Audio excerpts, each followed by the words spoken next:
Hello, this is Mick Foley, and you are listening to Wrestling Uncensored. Hey, this is the Heartbreak Kid, Shawn Michaels, and you are listening to Wrestling Uncensored. This is Rob Van Dam. You're listening to Wrestling Uncensored. Aw, yeah, welcome to Wrestling Uncensored, episode 401. I am Dave Simon, Johnny North, right here with me. WrestlingUncensored.net is the website. Here on TSN 690 every Saturday night, talking professional wrestling. Here with you, we had a big party for Wrestling Uncensored, episode 400 last week. It was a lot of fun having everybody in studio. Big celebration, meeting a lot of the Wrestling Uncensored universe. And if you missed the show for one reason or another, you can download it right now at WrestlingUncensored.net. You can also subscribe on iTunes. We're on iTunes. We're on Google Play. Just search for Wrestling Uncensored on iTunes, and you will find it. Hit the subscribe button. Give us a 5-star review. And you can check us out really everywhere. We're on YouTube as well. YouTube.com/ringsidereport.net with the .net spelled out D-O-T-N-E-T. YouTube.com/ringsidereport.net, the online home of not only all of the episodes of Ringside Report Radio and Wrestling Uncensored, but the new show, Dave and Johnny Live, where Johnny North and I go live on YouTube every Friday afternoon and talk professional wrestling. We talk 90 Day Fiancé, we do movie reviews, we do TV reviews, and we take your comments live on YouTube every Friday afternoon at around noon, 12:30 on YouTube, Dave and Johnny Live. We do the show and we talk to you, so it's a lot of fun. I hope you enjoyed it yesterday. We're here with you back tonight to talk professional wrestling, to talk about the WWE for the most part. You know, on Dave and Johnny Live, we touched a little bit on New Japan, the big G1 tournament going on in Japan right now. That tournament wrapping up with the finals taking place in just a few hours from now here, Sunday morning. If you want to hear more on the G1, you can download the G1 wrap-up special, What's Phantom in Japan, which will drop this week. Myself and Montreal wrestling legend, the Green Phantom. Me and Phantom talking Japanese professional wrestling, a monthly podcast that drops every single month at WrestlingUncensored.net. We'll recap the G1 on that. So we really have a lot of arms to the Wrestling Uncensored universe. We're dipping our toes in a lot of different wrestling pools. But on this show, Wrestling Uncensored, we talk about the big wrestling company, the behemoth that is the WWE. And one of the things that makes them such a behemoth is Summerslam. It is the biggest wrestling event of the summer. The G1 is big, you know, Impact is doing something, and I'm sure it's big, but everybody looks at SummerSlam. Everybody looks to the WWE. They're the biggest wrestling company in the world today, and it's their second biggest show of the year right there next to WrestleMania. They're in New York City. It's at the Barclays Arena, and it takes place 1 week from tomorrow night. We have one more week of Raw and SmackDown to build this thing, SummerSlam 2018. I think we're pretty much set in terms of the matches. I believe we have over 10 matches announced. I think there's probably going to be a couple more, but I see a couple of those on the pre-show. 2-hour pre-show, by the way. Right. So it'll start at, what, 5 p.m. Eastern? Yeah. So the pre-show starts at 5 p.m. Eastern with the main show kicking off at 7 p.m., running to about 11 or 12 maybe. Right? Oh, I highly expect midnight-ish. Yeah, makes sense. Wow. Quite a marathon. And, hey, let's throw another plug in. We'll be on live right after SummerSlam for the SummerSlam post-show right after on YouTube, on our YouTube channel. So wait for that. That's going to be interesting to see what happens at SummerSlam, and you'll get our live reaction right afterwards, and you can comment and everything. So we're very interactive. We're always there with you for professional wrestling. And SummerSlam is an event that I feel will have a lot to talk about. You know, we're going to come out of that show with, I think, a new Universal Champion. And we haven't had a new Universal Champion in like a year and a half now. Brock Lesnar won that title at WrestleMania 33. Yeah. Back in April of 2016. That's right. Is that right? Yeah, he's had that title a year and a half, yeah. Wow. Wait, no. April 2017. No, yes, you're right, 17. Right, yes. 2017, because he held it from Mania to Mania this year and then a half. So not two and a half years. It's been a year and a half. April 2017 is when Brock won the title from Bill Goldberg at WrestleMania 33. And then he held it until WrestleMania 34. He defended against Roman Reigns, and he is still champion now heading into SummerSlam, again against Roman Reigns in the main event. Well, if he gets through this one, he'll make it to WrestleMania. It will be 2 years. If he gets through this one, he'll make it to WrestleMania. I don't know if that's true, because WrestleMania is in April 2019, and the WWE has another big event in November called Survivor Series. They have another big event in January called the Royal Rumble. And I could see Brock Lesnar dropping the title at one of those events if he doesn't drop the title here next week at SummerSlam. Because Brock Lesnar is just in a waiting period for his return to the UFC. Brock Lesnar has been promoted as the guy who's going to fight Daniel Cormier next for the UFC heavyweight title. The only problem is Brock Lesnar isn't cleared to fight until at least January of 2019 because he's currently under suspension. So not only does Brock have to pass all the random drug tests that he's been facing and that he will have to continue to face, but he also has to wait out his suspension, which doesn't wrap up until January. So the earliest you might see Brock Lesnar in a UFC octagon would be mid-January, but probably February. I'd say Super Bowl weekend would be the date that they'd be targeting for Brock Lesnar's return, which means that Brock has several months to do nothing. So why would Brock drop the title in August and then not have really any income to speak of from September, October, November, December, January? That's like 5 months where Brock Lesnar would be out of work. Is that something you think Brock wants to do? Like, I know everybody's expecting Brock to drop the title at SummerSlam. I'm expecting Brock to drop the title at SummerSlam, quite frankly. But there's something in the back of my mind that says, well, he doesn't have to. Like, you figure he will, but he really doesn't have to. Because there's no pressure from the UFC to be there. And even if you talk about, well, what about training? What about a fight camp and stuff? Fight camps are usually about 8 weeks. So it's 2 months. You can spend December, January in fight camp.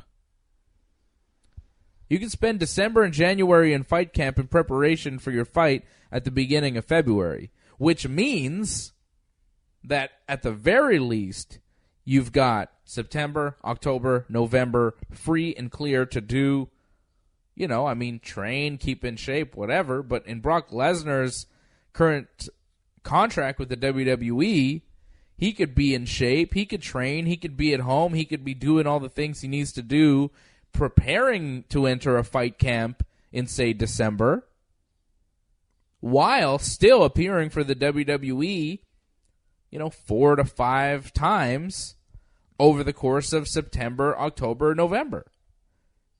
So everybody's saying that this is a slam dunk. Brock is for sure going to drop the title at SummerSlam and for sure leaving after SummerSlam. You need to recalculate, because Brock doing that means that he's going to spend 5 months without a paycheck. Now, Brock is a rich man. He doesn't need a paycheck. But if he can get one, why not take it? You know, like if the WWE's willing to keep paying him money, if the WWE wants to keep him around, and he could drop the title at, say, Survivor Series in November, why not take that? The thing is, because of his reign, it's a year and a half long. For him just to drop it at like Survivor Series or the Rumble, it kind of makes it feel like it's not that important. Because we see title changes like that almost all the time. But it's got to be at a SummerSlam or WrestleMania, one of the biggest events that WWE has, because it's so important. Does it? Yeah, I think it does, without question. But wouldn't him dropping the title on a Survivor Series type deal make Survivor Series more important because Brock dropped the title on that night? Isn't SummerSlam already important? Like, doesn't the brand of SummerSlam already draw? It's at Barclays Arena. You have all these matches on the card. It's a super show. AJ Styles is wrestling Samoa Joe. Daniel Bryan's finally going to get his hands on The Miz. Braun Strowman and Kevin Owens are wrestling for some reason again. You know, like, there's enough on the card. It's SummerSlam. Everybody's tuning in because it's SummerSlam. Everybody thought Brock was going to drop the title to Roman at WrestleMania. Everybody thought that. You thought that. I thought that. Yep. But we were wrong. And wouldn't it make SummerSlam way more exciting and a bigger surprise if Brock Lesnar walked away still Universal Champion? Wouldn't that be the most surprising thing to happen? Like, I would be... Like, I'm the one painting this scenario for you, and if it actually turned out, I would be very surprised. I would be less surprised by Kevin Owens walking out Universal Champion. I'd be happier, too. But I'd be less surprised.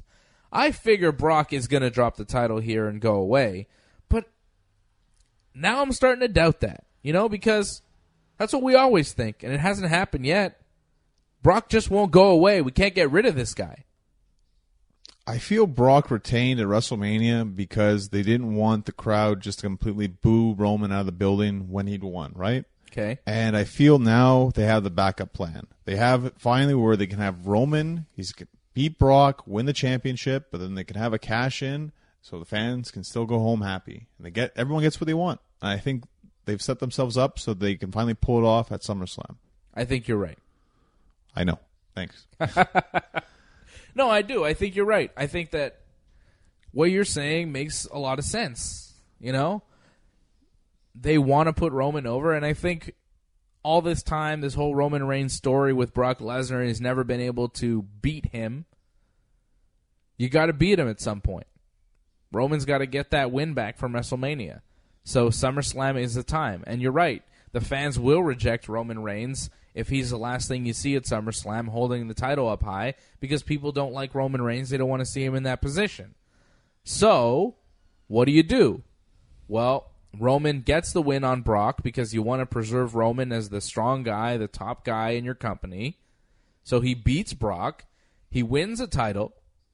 And then either Braun Strowman or Kevin Owens cash in and take the title from him.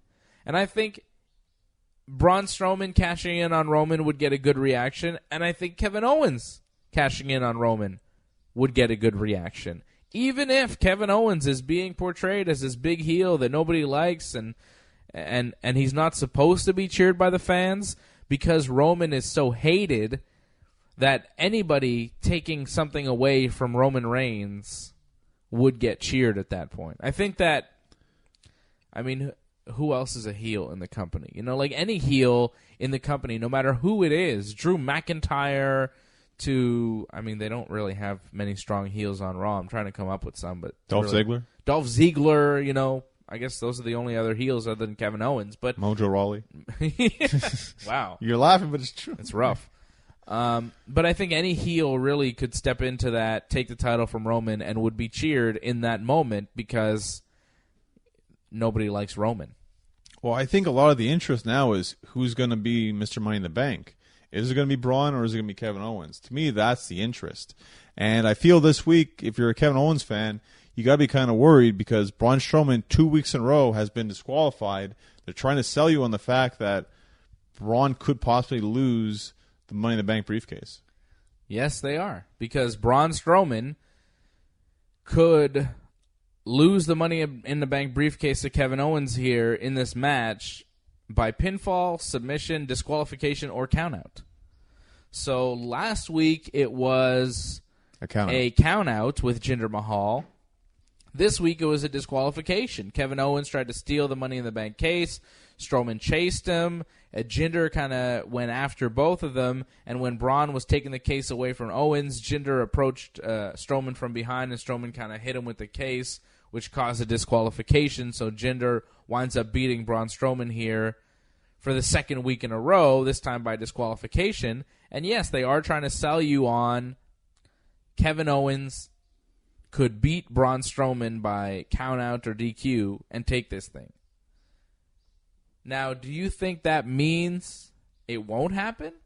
Or do you think that means they're just trying to tell you, hey, this could happen, and then boom, it happens, and you're like, hey, yeah, we were trying to tell you this was going to happen, because still, I feel like people believe that Braun Strowman will win. Like you, like a lot of wrestling fans are seeing this and saying, yeah, but that's not actually going to happen at the pay-per-view. Like, he's getting confused now, but he's going to learn, and by the time the pay-per-view comes, he's going to destroy Kevin Owens, and he's going to cash in, and he's going to be our new champion. But I'm not convinced. You know, I think that the WWE may be saying, look, this is what could happen, and then boom, it does happen. I feel I'm 50-50. I feel like it can go either way right now. Because with Kevin having the Kevin Owens show again, it feels like maybe they're trying to push him again. It's a very interesting match. And that's what we have at SummerSlam. I don't think we have matches that you're necessarily excited for in the sense that they're going to be 5-star classic matches that you'll remember forever for the work in the ring. But I think we have a lot of matches at SummerSlam where it's like the culmination of a lot of feuds and the end point of a lot of things. And it's got to go one way or the other. And the interest here is not so much in how good is this match, but the interest is what's going to happen. What is the WWE going to decide for the finish? I think that the Brock Lesnar Roman Reigns thing has a lot of that going for it. Like, maybe not the match you're that excited about, but you really want to see what they're going to do. Kevin Owens and Braun Strowman, it's not the match that's really hyping it. It's like, how's this going to go? Is Kevin Owens going to win the briefcase? With Daniel Bryan and The Miz, I think, the match, I don't think it's going to be amazing, but I really wonder, like, is Bryan going to win? Or are they going to give this match to The Miz? How is this going to turn out? With, that's pretty much it. I don't really care about the rest of the card. With AJ Styles and Samoa Joe, though, it's both. That is the only match where it has the two elements that you need for a wrestling match working for it. It's got the, oh my God, it's Samoa Joe and AJ Styles, two of the best wrestlers in the world. They're going to tear the house down. It's going to be an awesome match.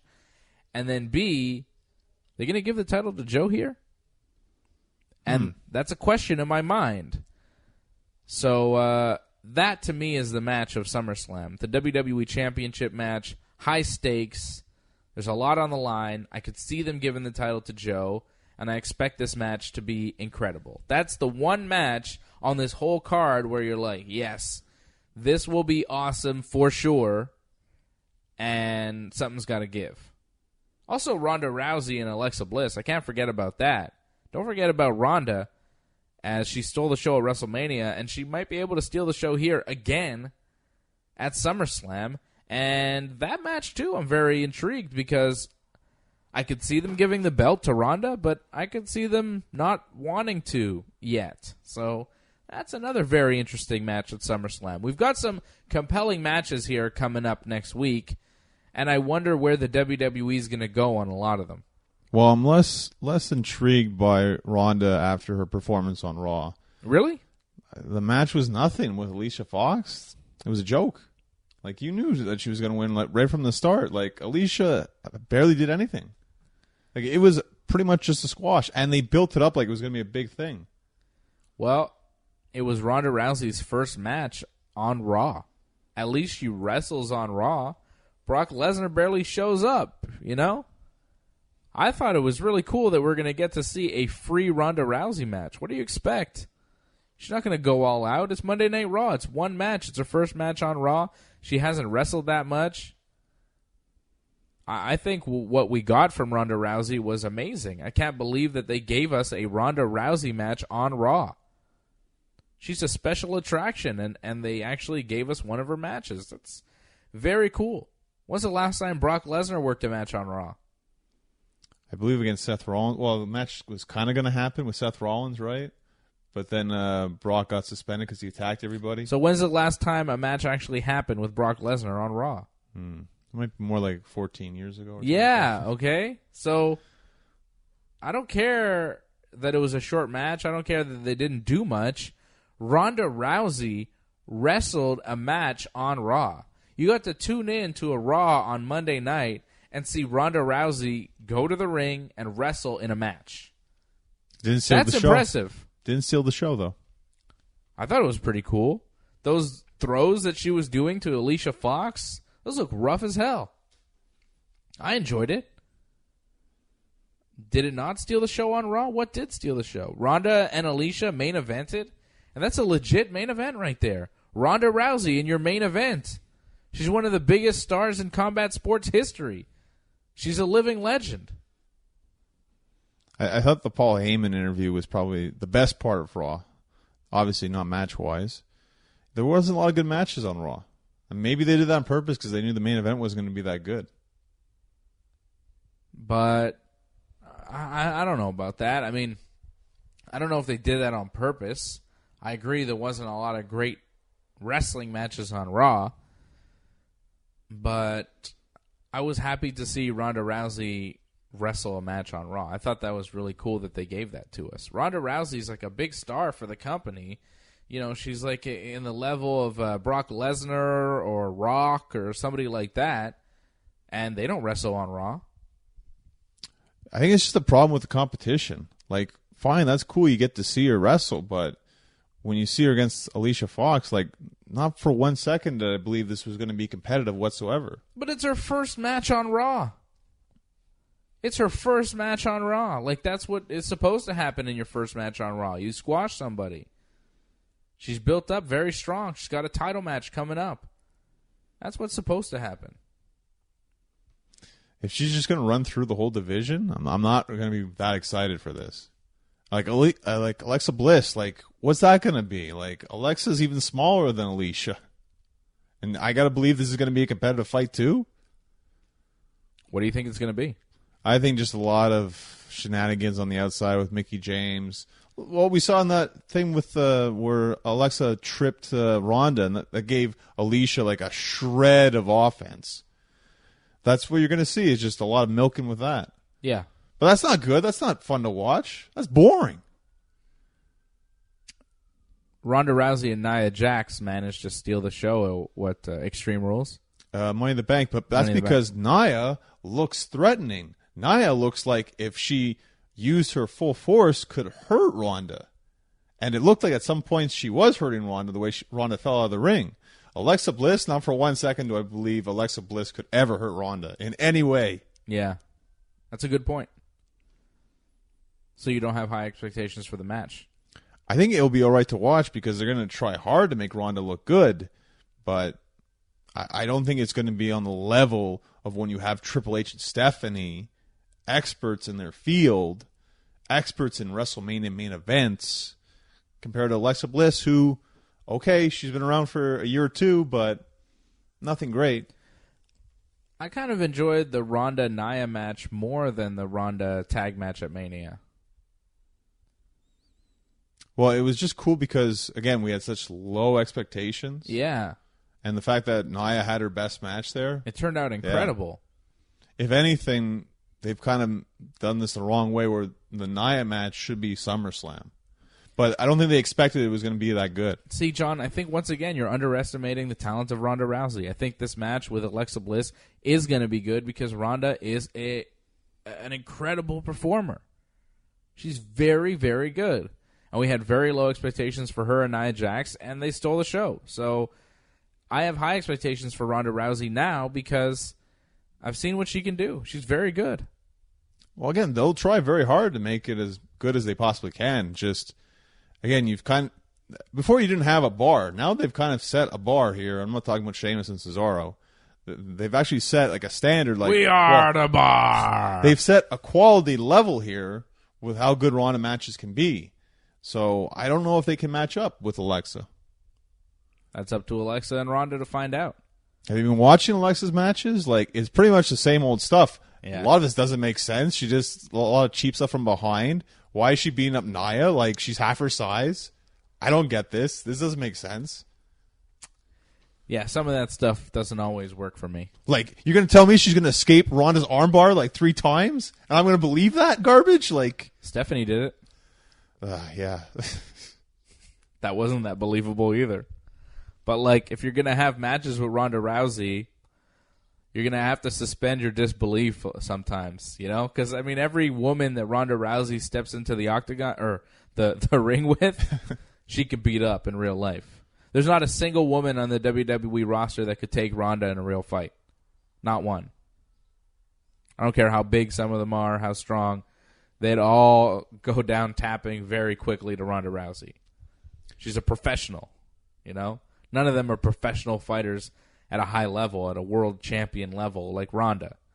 And I'd say 100% of the women and 90% of the dudes Ronda could take. Oh, yeah, I have no doubt about that. Like 90% of the dudes. Some of them, though, would be trouble, you know? Like Ronda and Braun Strowman, how would that go? Braun's got no fighting background to speak of, but he's a freaking monster, so I don't know. But we'll never find out. We don't need to find out. I'm just saying Ronda, technically, because of her judo skills, because of her MMA background, she's a very dangerous person, and she could take out a lot of people with her bare hands. No, she should be feared by a lot of people without question. She's a legit badass. Are you concerned, though? Like, she has that serious kind of gimmick, but then when Raw goes off the air, she's all, like, smiles and thank you, everybody. Like, I don't like how she keeps flip-flopping her gimmick all the time. I don't like it either. But, you know, it's what she does. She's a babyface. She's a serious babyface. It's not the best character, but I'm willing to forgive some of these things because it's Ronda Rousey. That's who she is. She's being her authentic self. And, you know, she's a good character. She's a marketable character. She's Ronda freaking Rousey. She sold a lot of pay-per-views for the UFC.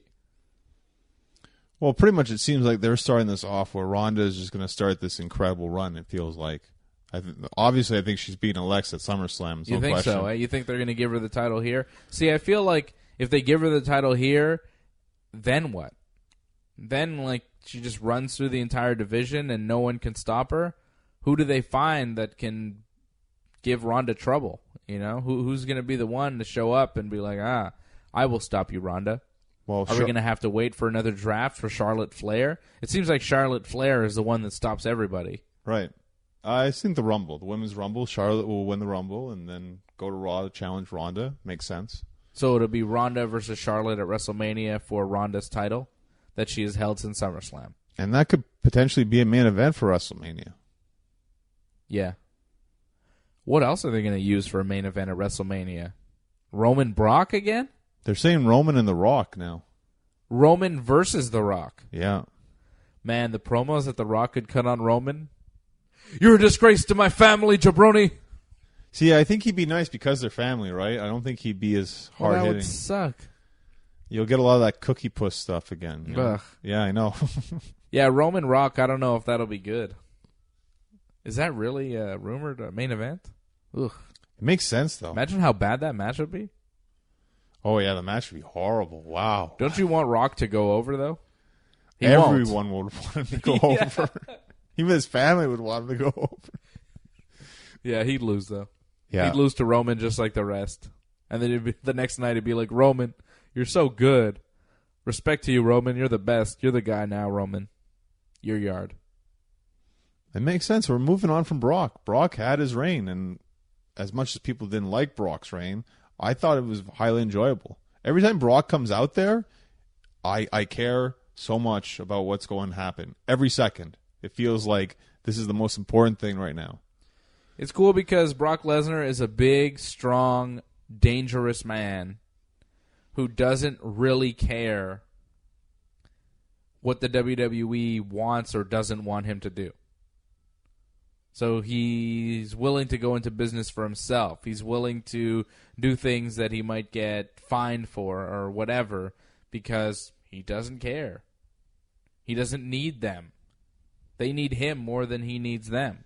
So when he goes out there, it's volatile because Brock is unpredictable.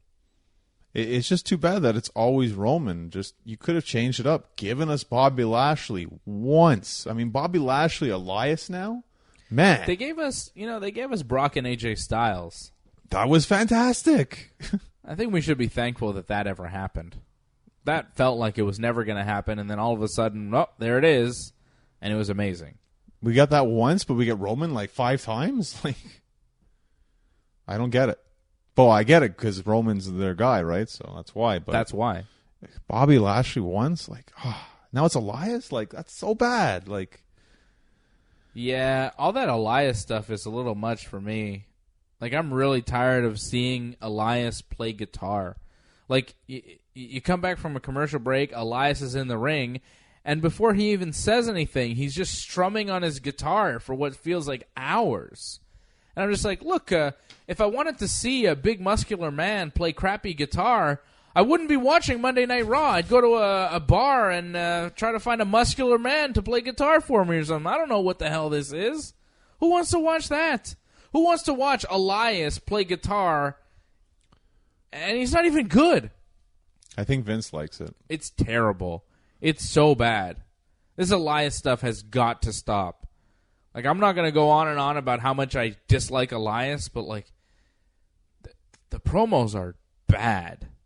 And I think it's like a Miz type thing where he has words that he can say and he doesn't fumble over them, so people think he's cutting a good promo, which is really bad. Like, I guess in WWE, what counts as a good promo is you're really good at memorizing the long script that they wrote for you and then going out and saying it in what kind of feels like a natural thing. Like, WWE now, a good promo is based on, are you a good actor in a traditional type of acting sense where you can read lines, retain them, and go out and perform them. But doing a pro wrestling promo isn't about being a great actor necessarily. It's about going out there and saying things in a way that'll entertain the crowd, and it's an art to a pro wrestling promo. I feel like you're talking about the opening promo to Raw, where it felt like they got lost when they were talking there with Roman, Kurt Angle, and Baron Corbin. Like, it felt like they were talking about something, but I have no idea what they were talking about. It's like, oh, it's going to lead to a match. Oh, okay. Yeah, it wasn't good. And that's what the promos are. It's just like guys kind of reciting their lines, getting a bit confused. And then, oh, there's a match. And the match isn't even that good. So it's, yeah, the Elias stuff has got to stop, though. It's just not good. Well, the problem is, like, he's kind of a one-trick pony. Like, he has his little thing that he says. He's got his catchphrase. It gets over, and that's it. It gets a reaction. But that's all it is. Like, it's just the same thing over and over. And it's gotten stale, unfortunately. Yeah, and you were an Elias fan. Well, I liked it, but, when you see it, for, like, what? It's been almost a year now? Like, hasn't really changed. It's not good. It feels like the promos just get longer and longer. He's got to change it up a little bit. I guess he's going to wrestle Bobby Lashley at SummerSlam? On the pre-show? Oh, yeah. Well, question. That's a pre-show match. That's a pre-show match if I ever saw one. Is Baron Corbin going to wrestle Finn Balor again? Is that what's happening? Apparently it's official. I didn't realize it was official, but yeah. Goodness. Roman beat Baron Corbin after a spear. And then it seemed like Seth Rollins was going to get Roman Reigns to team with him, which I really didn't want to see. Roman double booked on Raw, but that didn't happen, thankfully, as Seth Rollins had to, did he go it alone? Yeah. Yeah, he lost in a 2-on-1 handicap match to Dolph Ziggler and Drew McIntyre. Terrible botch there from not only Drew McIntyre, but also Michael Cole. I don't know if you realized that after the match. Michael Cole was really confused. He was like, Dolph Ziggler isn't the legal man. It's Drew McIntyre. I don't know how Dolph Ziggler managed to pin Seth Rollins there. Maybe some controversy. And I went back. I'm like, huh, really? And then I checked it out. No, Ziggler was the legal man. There was no controversy at all. I don't know what Michael Cole was talking about. I feel like maybe Seth wasn't supposed to lose clean in the handicap match. Like, Ziggler was supposed to pin him but not be the legal man so that Seth could say next week, well, I didn't even lose. The wrong guy pinned me. And that's what Michael Cole was trying to say on commentary. But it was weird because he was like, oh, Ziggler wasn't the legal man. It was Drew McIntyre. Some controversy at the end, and there was nothing of the sort. Ziggler was the legal man. McIntyre tagged him in before the finish, and that was that. They worry too much about protecting their guys. There always has to be some sort of screwy ending. But it's a handicap match. I mean, it's obviously unfair already, so you don't need to protect people. But I feel like they were trying to protect him. It's ridiculous. That's what they would do, though, isn't it? For 100%. Seth? 100%. I think I'm right. I think I'm right on that. I think they were supposed to protect him, but somebody screwed up. And Drew McIntyre also screwed up when Seth Rollins was coming off the top. He tried to give him some sort of slam deal and couldn't catch him, fell down, looked terrible. It happens. Botches. I mean, that's botchamania for you right there. That was a good one. Oh, it'll be a highlight, I'm sure. And then Razar beat Titus O'Neil on Raw. How about that? Razar getting some one-on-one time. Felt very short. And his finish was just like a Farouk spinebuster. Like, I wasn't that, impressed by this. Yeah. It was not very good. Speaking of not very good, could we never see Bobby Roode and Mojo Rawley wrestle again, please? Because that was awful. This is such a bad match. It was terrible. That should not be on TV. They should be ashamed to put that on their TV. Well, I thought that was going to be SummerSlam, actually, so I'm glad we got that on Raw instead of SummerSlam. Just awful. And I guess it'll be a triple threat here for the Raw Tag Team Championship at SummerSlam. No, actually on Raw this week. What? Yeah. So, what? Yeah, they announced it, yeah. So the Deleters of Worlds will be challenging the Revival, or challenging the B Team, and the Revival will be in there too. A triple threat tag team title match on Raw this Monday night before SummerSlam. Do we expect maybe a rematch at SummerSlam? Maybe throw another team in there, I don't know. Or maybe it's just not going to make SummerSlam. Maybe they realize we have too much booked, so this can't make it. I'm all for less matches if we can have less matches at SummerSlam. Yeah, I guess so. Ruby Riott came back, too, on Raw this week, helping Sarah Logan and Liv Morgan beat Bayley and Sasha Banks. Kind of sucked for Bayley and Sasha. They got, dissed on Smackdown. That's really unfair when that happens. You can't do anything. You can't fight back on that. Yeah, what happened there? Charlotte and Becky, we're going to team. Don't worry, we're not going to be anything like, Sasha and Bayley. Yeah, right, because Charlotte and Becky had to team up on SmackDown, but they're facing each other in a triple threat with Carmella at SummerSlam, and they were cutting a promo backstage saying, hey, are we cool? Is everything good? And then Becky threw in a line yeah, don't worry, we're not Sasha and Bayley. We're not going to fight each other. I don't think that was that wasn't anything serious. It's just hey, they're commenting on their storyline. Yeah, but But the storyline's changed though. They're not really fighting anymore. They're a team. The fighting died 2 weeks ago. Why would you throw a jab like that unless it feels like maybe they're going to wrestle each other at Evolution? Becky and Charlotte against Sasha and Bayley? Possibly, yeah. For the first ever women's tag team titles? Because that jab didn't make sense. Because Sasha and Bayley, they're not fighting anymore. Yeah. So if that was the reason behind it, fine, that made sense. But unless it doesn't. Maybe they are setting something up. Maybe they are setting something up for that Evolution pay-per-view, the all-women's pay-per-view coming up in October. Coming up here on Wrestling Uncensored, I want to talk about Daniel Bryan's strange turn. Is he changing character? What is this new Daniel Bryan that we're seeing? And also, AJ Styles made me sad on SmackDown this week. We'll get to that. It's Wrestling Uncensored right here on TSN 690.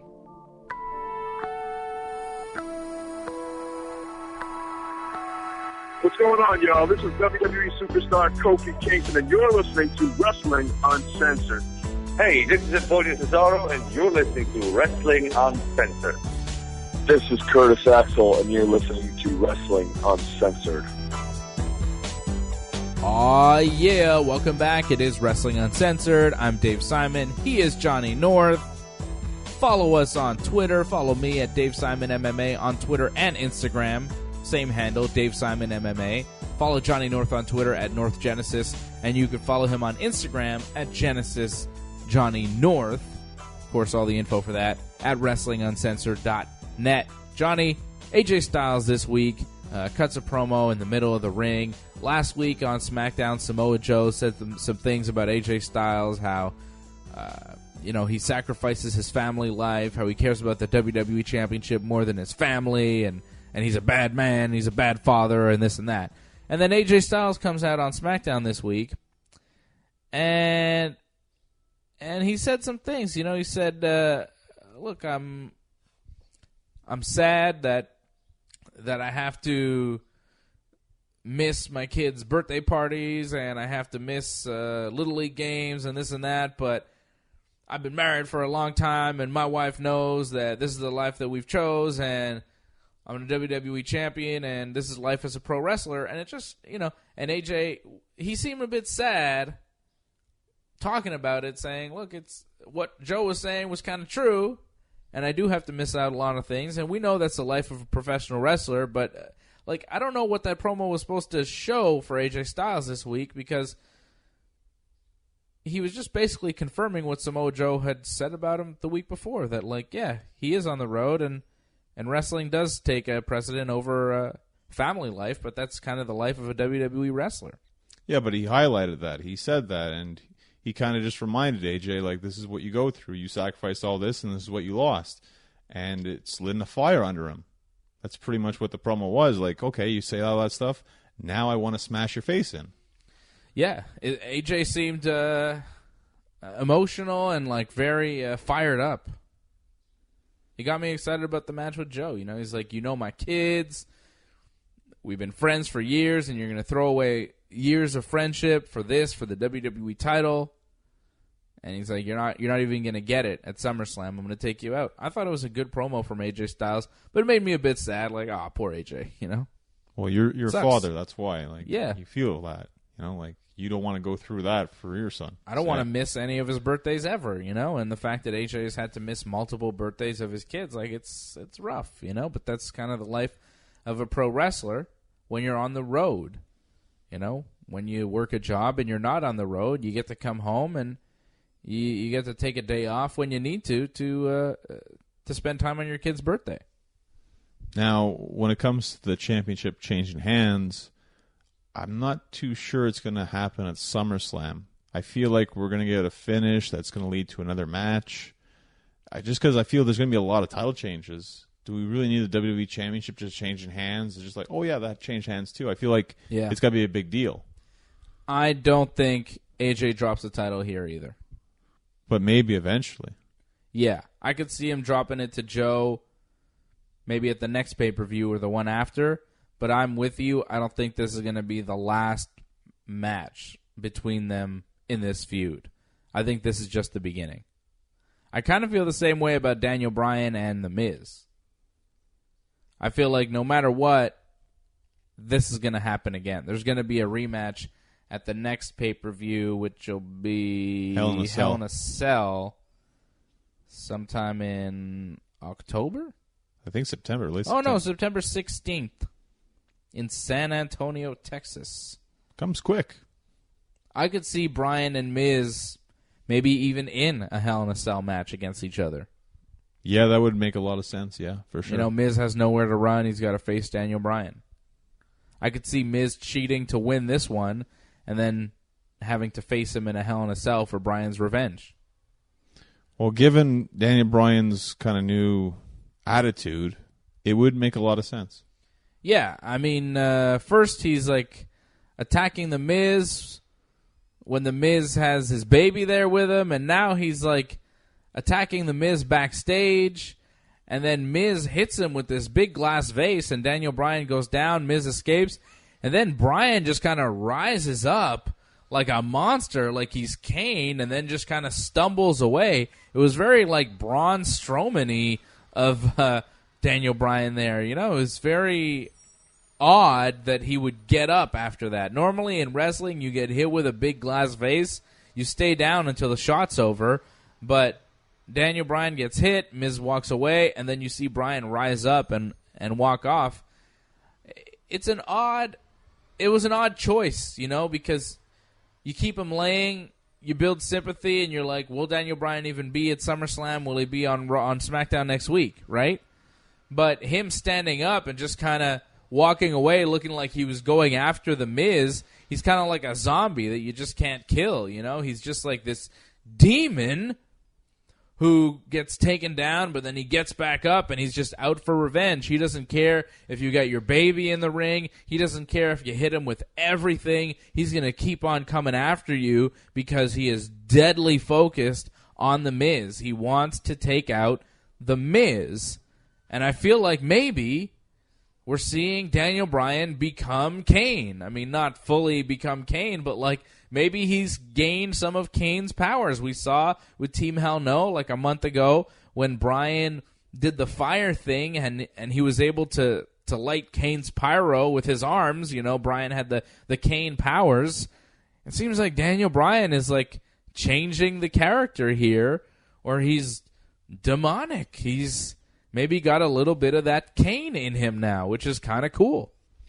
Well, they haven't said this directly on commentary. But No, they haven't.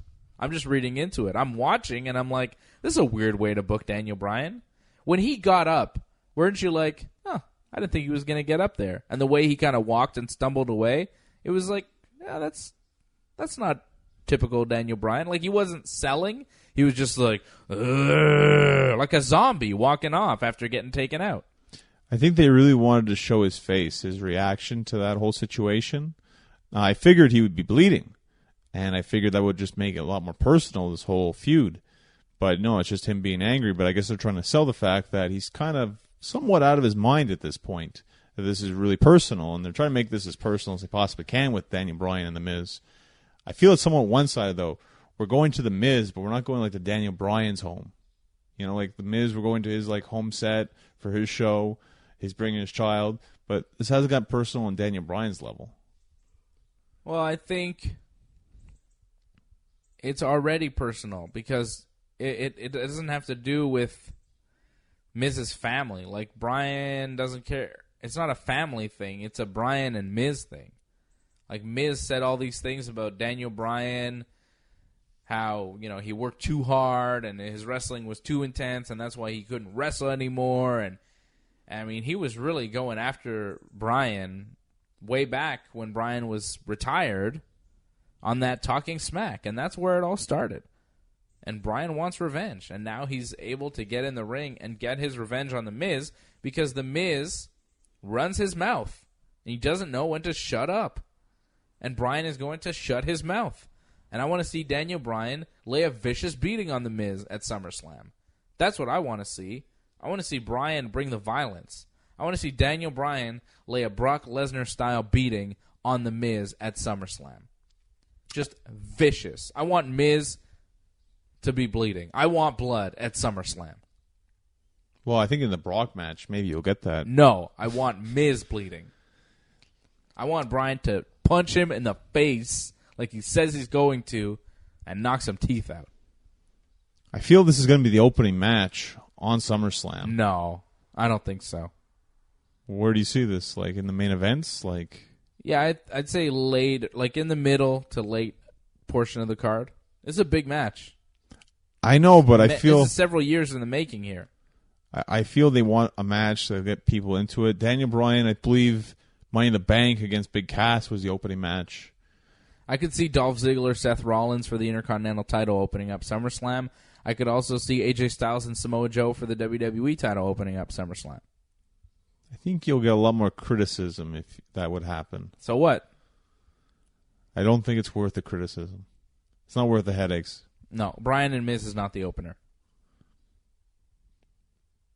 It's not going to be maybe Nakamura, Jeff Hardy, which I don't think it's going to be Nakamura, Jeff Hardy. Where's Randy Orton? Yeah, it's going to be a three-way. They just haven't made it official yet for some reason. What is the deal here? Randy was on Smackdown this week. He cut a little promo. It wasn't great. Wasn't as good as his work a couple weeks ago. It was back to the way he was. Yeah, it was just kind of very typical Randy Orton. Goes out there, he's like, I'm going to take out all your favorite wrestlers, and I'm going to be so violent, you're going to change the channel, and I've won a lot of big matches in WWE, and you still don't respect me. And I was like, yeah, whatever, Randy. He did say he erased Jeff Hardy. Yeah, he erased Jeff Hardy, whatever that means. Obsolete. Yeah, well, Jeff Hardy he wasn't on SmackDown this week. Oh. Nakamura cut a little promo. And he had a match with R-Truth, which I thought was very good. I like whatever R-Truth is doing. I'm not sure what he's doing exactly, but it's fun. His little backstage interaction with Shinsuke was very good. I liked it. And Ty Dillinger is with R-Truth for some reason. I guess he's like his handler, or trying to make sure R-Truth doesn't go off the handle or whatever. But yeah, because R-Truth keeps challenging to get big matches, and he gets himself into trouble. He wanted to wrestle Carmella, and he pulled it off. He's like, it's not going to happen now. I want to wrestle Nakamura instead because this is more important. yeah, because Nakamura said some things in Japanese that offended R-Truth because R-Truth pretended he could speak Japanese. It's weird, but I'm interested. Wherever that's going, I don't think it's going anywhere with R-Truth, but I find it's entertaining. Yeah, he's fun. He's fun to watch, and it's getting him back in the mix. And he had a good match with Nakamura for the first time ever. R-Truth versus Shinsuke Nakamura. I was like, oh, this is cool. It was fun. It wasn't like a long match, but it was like a good little match. Truth got some offense in. It was good. Kinshasa, Shinsuke wins. It's a good, solid win for Shinsuke. Makes him look strong on TV. And it's fun because R-Truth is a good performer. That's why he's been in the WWE for so long. He's a future Hall of Famer. I would think so. Just on longevity alone, Yeah, I would think so, without question. No more Byron Saxton interviewing people in the middle of the ring, though, okay? No more Byron Saxton doing that. I don't need to see Byron Saxton in the middle of the ring with a microphone ever again. I'm good on that. So it has to be Michael Cole all the time? No, it should have been Corey Graves, I guess. I think Wally's kind of upset with you now. With yeah, that. I don't know. Commentary is so bad these days. It's hard to deal with. Speaking of bad commentary, coming up Monday night for the first time ever, Renee Young will be stepping in on the Raw commentary desk, replacing the coach for one night. She'll be with Michael Cole and Corey Graves, and it'll be the first time ever that a woman is on the commentary desk for the entirety of a Raw broadcast. So that's something. Yeah, I feel Stephanie did a lot, but not... maybe not the whole show. Yeah. So she's going to be on the whole show.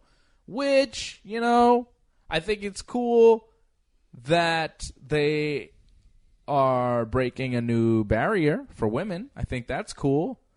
But it's Renee Young. I don't know how great of a job she'll do. Well, did you hear her commentary on NXT? Mm-mm. Yeah, you don't want to. It's okay. Yeah, I can't imagine it's very good. Well, that's the thing. But you know what? Coach isn't very good either, so how bad could it really be? On the one hand, I'm like, yeah, I don't know, Renee on commentary, how's that really going to work out? And then on the other hand, I'm like, well, Coach on commentary, how's that working out? I miss Booker T. Yeah, the commentators right now don't work for me at all. So WWE, bad. No, they're all bad. It's not really a highlight. I just hear words, that's it, now at this point. Yeah. Some words I don't want to hear anymore. Yeah, it's just bad, man. It's a lot of bad stuff on the commentary. You hear them talk and you're like, really? This is what passes for commentary? I grew up on Gorilla Monsoon and Bobby the Brain Heenan and Vince McMahon and Jesse Ventura and Jim Ross and Jerry the King Lawler. Pairs, though, that's the problem. What? When you had just two, that was fine. But now there's three of them, 3 could be done, too. They used to do 3 panels, and it was all right. trying to remember, like, they'd have Vince and JR, Lawler. JR and Lawler, or they'd have Vince. Sometimes they'd have Vince and JR and, like, the Macho Man, Yep. And that was good. But now, it's not good. Like, is there a wrestler on the roster that they could get to do commentary? Like, I don't know. Like, how would you fix commentary in the WWE? Well, like you said, another wrestler would be better. Like, someone besides Corey Graves on every show. Yeah, Corey Graves is not really the wrestler opinion that I want to hear. Well, I just wanted something different. Like, put him on Raw or SmackDown, but give me someone different on the other show. Like Goldust. I think he'd be all right on commentary. I think he's got tons of experience. But just Dustin Runnels, like, he doesn't have to be Goldust. Well, yeah. That's probably Dustin would be better than Goldust. I don't know that gimmick. Well, maybe on Raw the Goldust thing would work, but I don't know. Like, Chris Jericho wouldn't do it, but he'd be good at it, Of course. Mick Foley was good at it. Well, Vince didn't think so. Yeah, well, that's too bad. But I thought he was very good. See, this is it. Like, we like Joey Styles, but Vince didn't like Joey Styles. So, this is the problem. What we like, Vince doesn't like. Yeah. You know what would be really good? Paul Heyman. Well, he's apparently signed to the writing team now. Or Is he? there's some sort of agreement in the works. Wow, well, that might help. I hope. Yeah, well, it can't hurt. Might help get Paul Heyman fired from the WWE again. I think he's more controlled now. I think he realizes what he can and cannot do. He'll push it, but I think he'll realize his limits. I'd like to see Paul Heyman on commentary, though. He would help a great deal. Like, he's very good. But if he's right, I'd rather him just do the writing. I wouldn't want him double duty all the time. Yeah. Well, he could help the show, no doubt. Paul Heyman is a great wrestling mind. But there are people out there that could do commentary that would be very good. You know who's good at commentary? Colt Cabana. I was going to say Kevin Owens, but yeah, Colt's Kevin good. Owens is an active wrestler, though, Yeah. in the WWE. Yeah, that's a problem, yeah. Well, Taz did it. Taz was active and did commentary. Well, they were trying to phase him out, though, of active competition when they put him on the desk. That's true. Colt Cabana probably not going to do commentary for WWE anytime soon. He does commentary for Ring of Honor, and he's very good. Why not get Colt Cabana? That'd be a big move.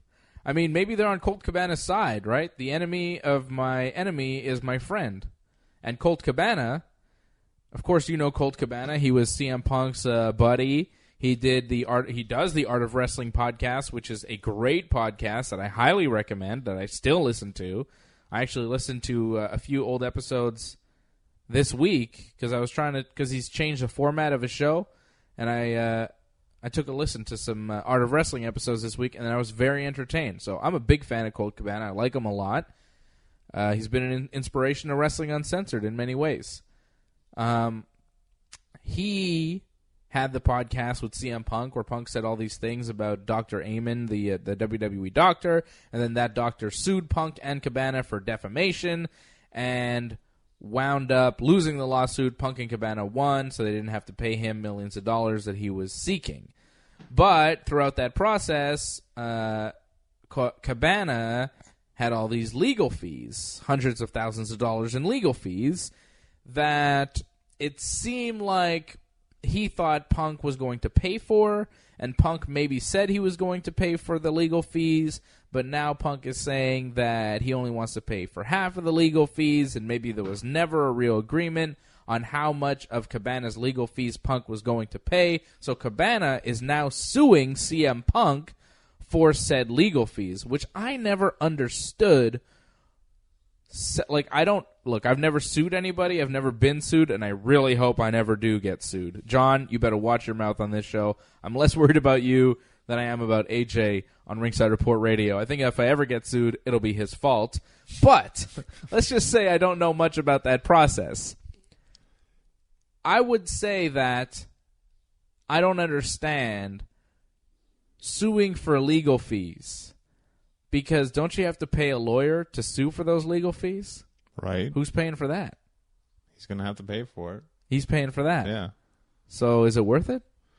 I don't know. Anyways, I'm not a I'm not a guy who's trying to get involved in the legal process. I'm trying to stay as far away from lawyers and judges and courtrooms as possible.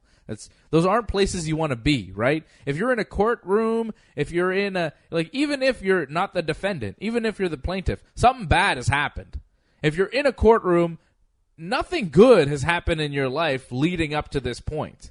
You're either the defendant, which could turn out terribly in any case, or you are the plaintiff, in which case somebody has wronged you and you're trying to correct it in a legal manner. So I'm trying to stay away from that. I don't really understand. I don't know the suit between Cabana and Colt.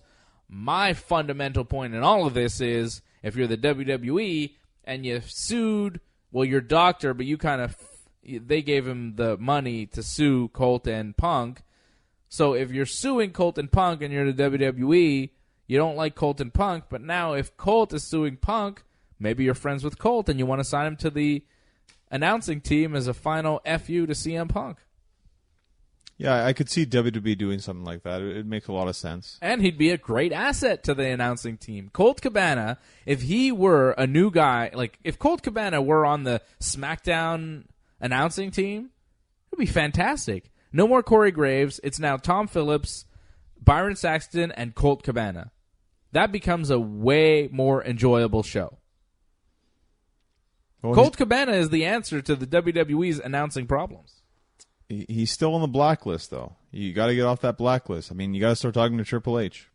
You got to get on his good side. There is no blacklist. I've seen so many people leave the WWE and come back and be welcome back. They have an award named after the Ultimate Warrior that they give out every year at the WWE Hall of Fame. I have the Self-Destruction of the Ultimate Warrior DVD that the WWE put out. There was a time when they did not like the Ultimate Warrior. There was a time when they did not like Bret Hart. And maybe that is still the case at this point, but there was a time when they brought him back. There's a time when Bret said he'd never go back, and he went back. Time when Hulk Hogan was in WCW, and they hated him, and then they brought him back. Anybody can come back, CM Punk included. Anybody. Stone Cold Steve Austin took his ball and went home. He came back. He's been welcomed back with open arms. So many guys have left the WWE on bad terms. The Hardys, Kurt Angle, they've come back. They've all come back. So to say, there's a blacklist, there's no way. Bruno Sammartino got inducted into the WWE Hall of Fame. There are so many cases of just wrestling people saying, it'll never happen. They'll never go back to WWE. They'll never reconcile this or that with Vince or Triple H. And it happens. So I'm not convinced that Punk will never go back, and I'm not convinced that they won't hire Colt Cabana. It's not impossible. It's just highly unlikely, I think, CM Punk would ever go back because both sides would have to want to work together. I mean, yes, there's money involved, and when there's money involved, I think WWE would want to be all over that. I just think CM Punk, with all the resentment he has for them, I don't think that's going to die anytime soon, probably not until he's gone himself. That's how much hatred he has, I think, for WWE. I could see Punk never going back. I could see him, though, when he's like 60, going into the Hall of Fame. I think like in 20 years when Punk's like an older man, I could see him being like, all right, I'll go into the Hall of Fame. Like, I think the bad blood, it'll go away eventually. I mean, everything fades with time. And I could see Punk going into the Hall of Fame and, being welcomed back into the WWE family when he's no longer in any kind of way able to athletically compete in WWE. I could see that happening, but I don't think he'll ever wrestle in WWE again.